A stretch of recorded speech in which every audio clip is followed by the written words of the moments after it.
High and low context culture. High context culture یہ ہم نے کل بھی ڈسکس کیا تھا کہ قدیم جتنی بھی تہذیبیں ہیں جیسے چائنا ہے، جاپان وغیرہ ہے، ان کی تہذیب جتنی پرانی ہے اتنا ہی لوگ جو ہیں وہ انفارمل وے میں اپنی بات ایک دوسرے کو سمجھا سکتے ہیں.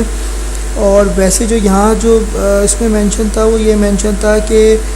کافی عرصے سے لوگوں نے ایک ساتھ گزارا ہو، فیملیز نے ایک ہی جگہ پر ایک ہی انوائرمنٹ میں آنکھ کھولی ہو، تو وہ ایک دوسرے کو جانتے ہیں، ایک دوسرے کی بات سمجھ سکتے ہیں، ایک دوسرے کے اشاروں کو جان سکتے ہیں. یہ انفارمل ہوتا ہے، اس میں زیادہ آپ کو بات کرنے کی ضرورت نہیں ہے، آپ صرف اشارے کریں تو لوگ آپ کی بات سمجھ جاتے ہیں. اس کے مقابلے میں لو کنٹیکسٹ کلچر ہوتا ہے،